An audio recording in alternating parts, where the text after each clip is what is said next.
شبه که چشمونت با من نگریست، دیلم زی خاموشی بنالا شکست.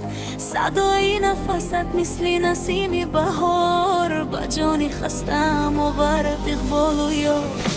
قدم با قدم با تو دنیا دیگر شد، غمه که در دل بود آرام گم شد. آسمان هم خندید با عشق ما شد گواه با عهدی وفا.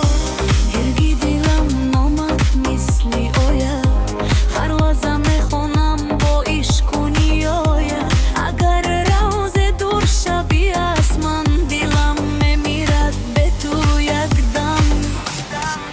نخوز کر تو عشقی منی، تو آرزویم، به تو چهار را نمیشناسم. در هر نفس، در هر صدایم، نام تو را با دل میخوانم. تو صبحی منی، تو شامی منی، تو نوری را در ظلماتم. تو آخری عمرم سفرم باش، من به تو تنها یک خاطرم رم.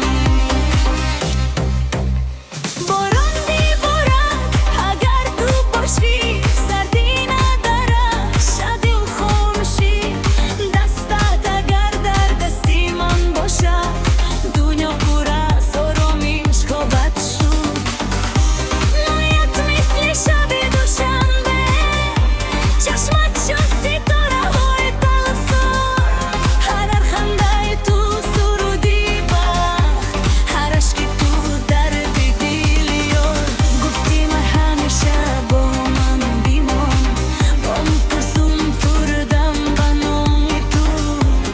اگر 100 سال اوان گذرد، دلم میماند اسیر تو. هوا جرای گردانم، من روی از تو نمیگردانم. در هر دعا، در هر نیایش، نام تو را من میخوانم.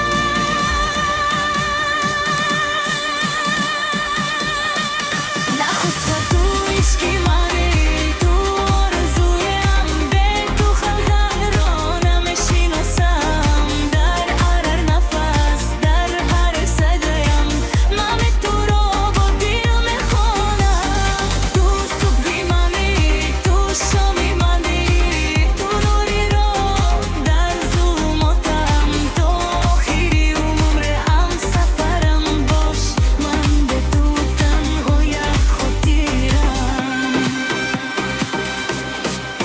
اگر بایگیرم سبب دونستی، نشکار زیادی عشقم. اگر بار خون دل شمم، ناگهان بیمم، دل با تو داره سخن است.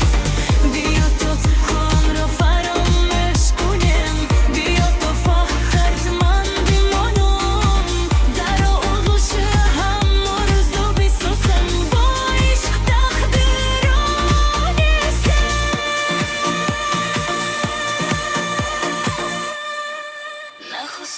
تو عشقی منی، تو آخری رو، قصه ای ما نمیشود تمام. با نام تو زنده می محبوب، با عشق تو میگردم آرام.